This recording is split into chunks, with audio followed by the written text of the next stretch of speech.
Million subscribers, ప్రతిరోజు 1.5 పైగా views తో ప్రపంచవ్యాప్తంగా ఉన్న తెలుగు వారందరికీ చేరువైన మా ఆదాన్ ద్వారా మీ బిజినెస్ ను యాడ్స్ రూపంలో ప్రమోట్ చేసుకోండి. For more details contact this number.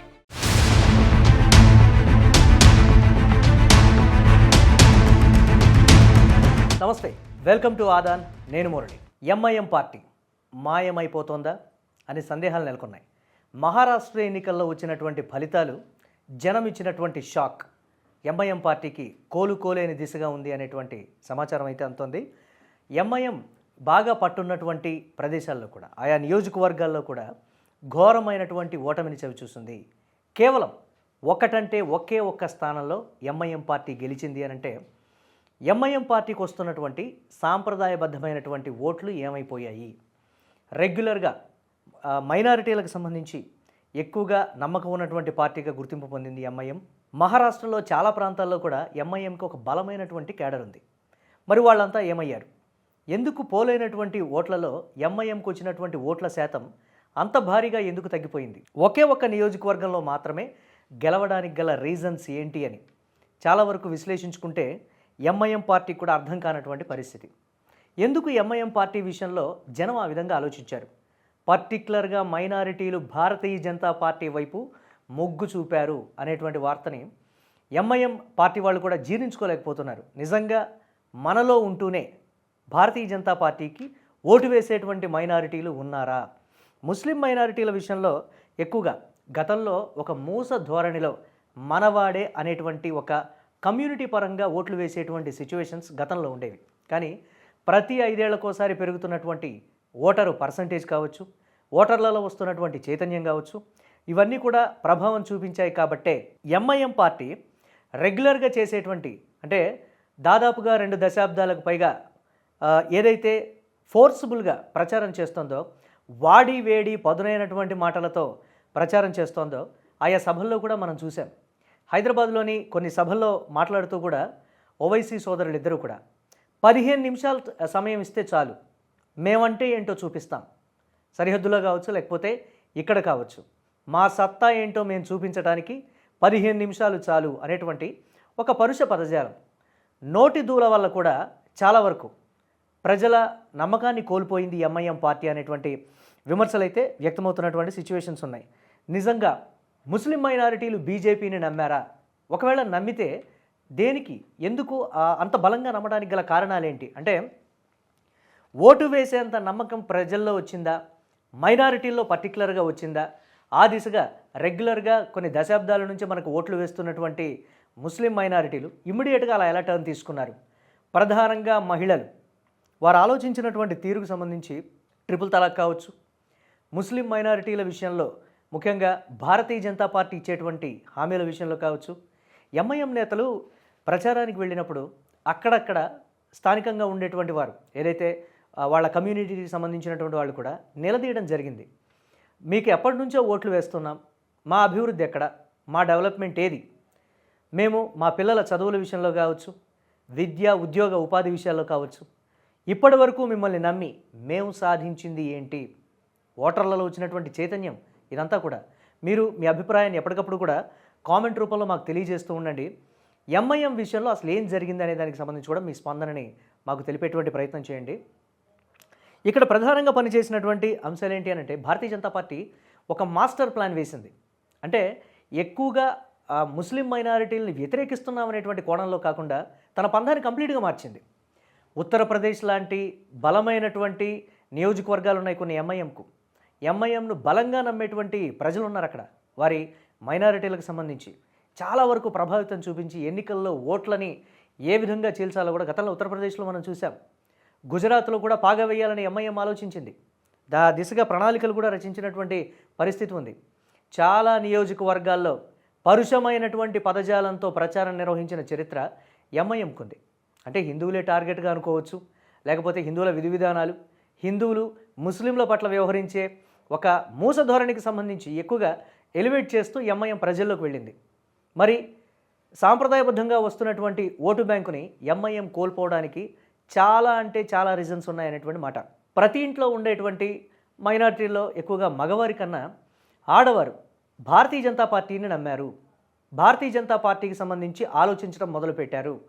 అక్కడ ఉన్నటువంటి లాడ్లీ యోజన పథకం కావచ్చు, 2100 రూపాయలు మహిళలకు ఇస్తామనేటువంటి విషయం కావచ్చు, మహారాష్ట్రలో మైనారిటీల ఓట్లను సంపాదించడంలో భారతీయ జనతా పార్టీ సక్సెస్ అయిందనేటువంటి మాట.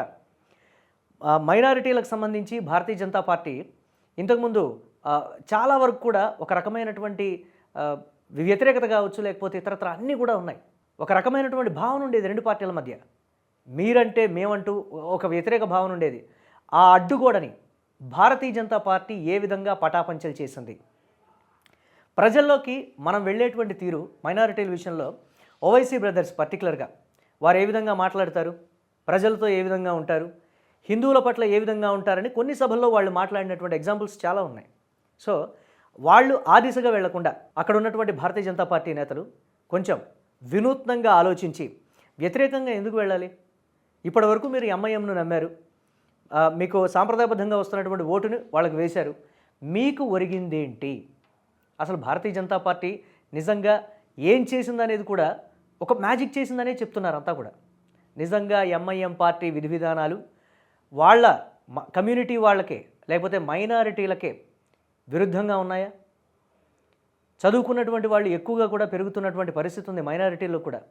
వాళ్ళు కూడా ఆలోచించడం మొదలుపెట్టారా? కమ్యూనిటీల పరంగా పోతే డెవలప్మెంట్ అనేది ఉండదు. మనం భారతీయ జనతా పార్టీ అందరి పట్ల ఒకే రకంగా ఉంటుంది కదా. ముస్లిం మైనారిటీల్లో కూడా భారతీయ జనతా పార్టీలో కూడా మైనారిటీ నేతలు ఉన్నారు, అక్కడ కీలకమైనటువంటి పదవుల్లో ఉన్నటువంటి వాళ్ళు ఉన్నారు.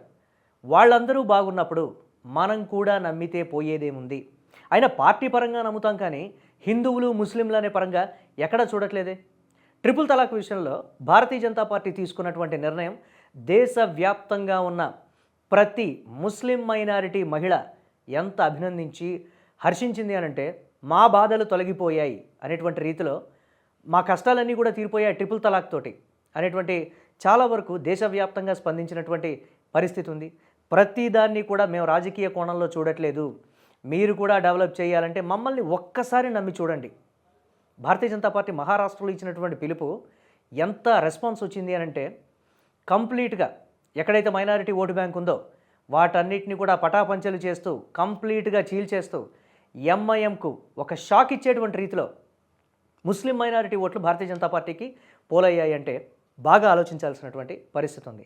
ఎంఐఎం ఇక్కడే కాదు, ఒక మహారాష్ట్రలోనే కాకుండా ఉత్తరప్రదేశ్లో అలాగే ఇతరత్ర వేరే స్టేట్స్లో కొన్ని నియోజకవర్గాల్లో మాత్రమే మైనారిటీల ఓట్లు ఎక్కడైతే ఎక్కువగా ఉంటాయో, మైనారిటీల ప్రభావం వారి ప్రభావం ఎక్కడ ఉంటుందో ఆ ప్రదేశాల్లో మాత్రమే పాగా వేయాలని ఆలోచించి దేశంలో మినిమం ఎంపీ స్థానాలు కావచ్చు, అసెంబ్లీ స్థానాల్ని మనం కైవసం చేసుకుందామనేటువంటి ఆలోచనలు ఇప్పటివరకు ఉన్నటువంటి ఎంఐఎంకు భారతీయ జనతా పార్టీ మహారాష్ట్రలో ఇచ్చినటువంటి షాక్ దేశవ్యాప్తంగా ఉన్నటువంటి మైనారిటీలందరూ కూడా ఎంఐఎంని బలంగా నమ్మేటువంటి నేతల్లో కూడా ఒకంత ఆలోచింపజేసింది.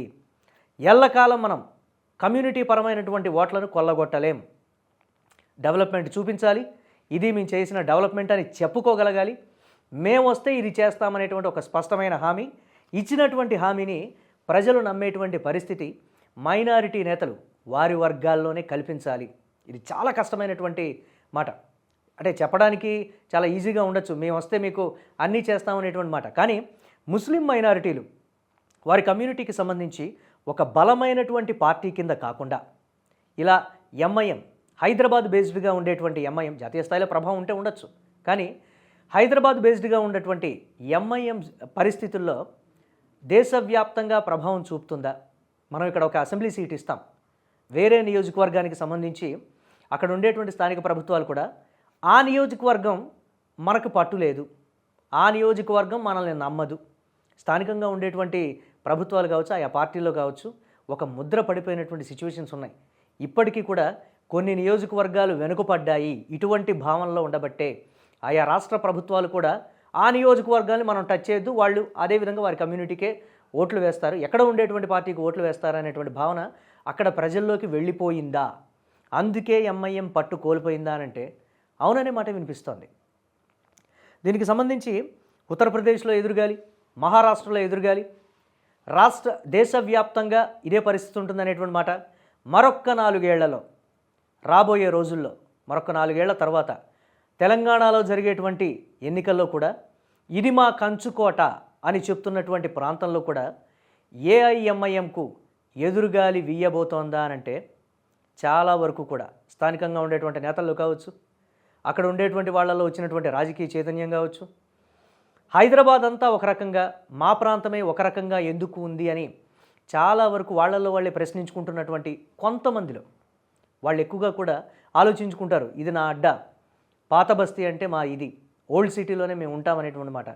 హైదరాబాద్ మొత్తం డెవలప్ అవుతుంది, ఓల్డ్ సిటీలో కూడా డెవలప్మెంట్కి ప్లాన్లు గీశారు. బట్ అక్కడ ఉన్నటువంటి పరిస్థితుల్లో హైదరాబాద్ ఎంత శరవేగంగా అభివృద్ధి చెందుతుందో మా ఓల్డ్ సిటీకి సంబంధించి ఆ స్థాయిలో అభివృద్ధి చెందటం లేదు అని భావించేటువంటి కొంతమంది యువత వారు చెప్పేటువంటి మాట, ఎస్ ఈసారి మేము మార్పు చూపిస్తాం, ఎల్లకాలము కమ్యూనిటీ అనేది పనిచెయ్యదు.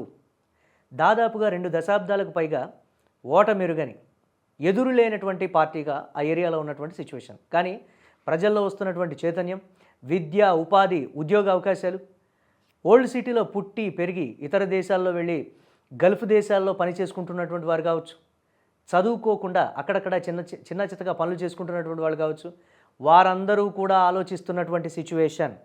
డెఫినెట్గా రాబోయే రోజుల్లో ఇక్కడ పెద్ద ఎఫెక్ట్ రాబోతోంది ఎంఐఎంకి అనేటువంటి సమాచారం, వార్తలు కూడా వెలువడుతూ ఉన్నాయి.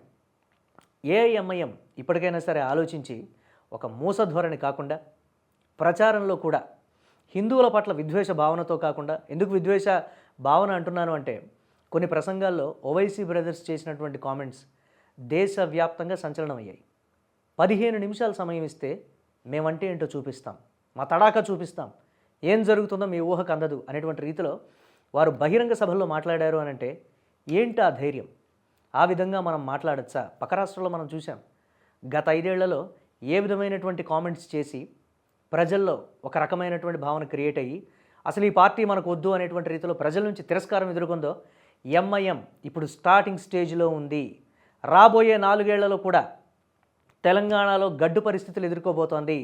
ఇవి మా కంచుకోటలు అని భావించినటువంటి ప్రాంతాల్లో కూడా బీటలు వారబోతున్నాయి. డెఫినెట్గా ఇదే పంథాను కొనసాగిస్తే మరొక్క 2 ఎన్నికల్లో ఎంఐఎం పార్టీ ఇప్పుడున్నటువంటి స్థానాలు కాక మొత్తం మీద ఓవరాల్గా 7 స్థానాలు గెలుస్తూ వస్తున్నటువంటి సాంప్రదాయబద్ధమైనటువంటి సీట్ల కింద వాటిని పరిగణిస్తూ ఉంటారు. ప్రత్యర్థి పార్టీలు అక్కడ అభ్యర్థిని నిలబెట్టాలన్నా కానీ ఆలోచించేటువంటి సిచ్యువేషన్స్ ఉంటాయి. మరి అలాంటి చోట కూడా మహారాష్ట్రలో వచ్చినట్టే 1 సీటు 2 సీట్లకే పరిమితమవుతుందా?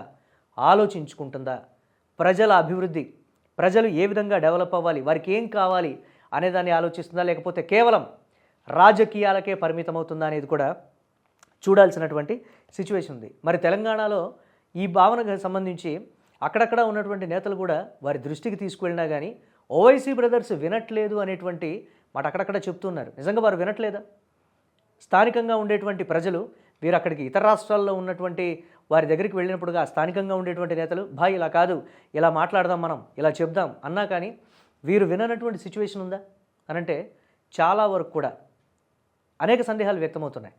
కానీ ఇప్పటికైనా సరే ఏఐఎంఐఎం మేల్కొని అసలైనటువంటి రాజకీయం, ప్రజలకు అవసరమైనటువంటి రాజకీయం, ప్రజల అభివృద్ధికి కావాల్సినటువంటి రాజకీయం నిజంగా చేస్తే మాత్రం బాగుంటుందని మైనారిటీ నేతలు కూడా చెప్తున్నటువంటి మాట.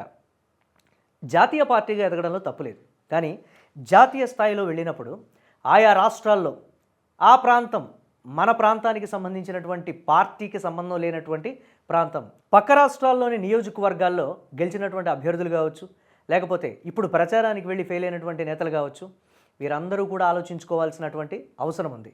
వాళ్ళు ఆలోచిస్తున్నారు కూడా, వాళ్ళు చెప్పారు కూడా అనేటువంటి సమాచారం కూడా అందుతోంది. దాదాపుగా అక్కడున్న ప్రభుత్వాల దృష్టిలో ఆ ప్రాంతాలు మనవి కావు, మన రాష్ట్రానికి సంబంధించిన పార్టీకి అసలు కానే కావు, అటువైపు ఎవరూ కూడా కన్నెత్తి చూడకండి అని అక్కడ ఉన్నటువంటి స్థానికంగా ఉండేటువంటి నేతలు, అక్కడ ఉన్నటువంటి ప్రాంతీయ పార్టీలు, జాతీయ పార్టీలు కూడా అనుకుంటున్నాయి అనంటే జాతీయ పార్టీగా ఎదగాలన్నటువంటి ఏఐఎంఐఎం సాధించింది ఏంటి అనంటే జీరోగా అందరు చెప్తూ ఉన్నారు. మహారాష్ట్రలో 1 సీటుకే గెలిచారు అనంటే ఏఐఎంఐఎం అసలు ఉంటుందా రాబోయే రోజుల్లో, కనుమరుగవుతుందా అనేటువంటి అనేక సందేహాలు కూడా వ్యక్తమవుతున్నాయి. ఎంఐఎం విషయంలో స్థానికంగా ఉండేటువంటి నేతల అభిప్రాయాలు, లేకపోతే అధినాయకత్వం తీరు మార్చుకోకపోతే మాయమైపోతుంది అనేటువంటి మాట అయితే వ్యక్తమవుతోంది.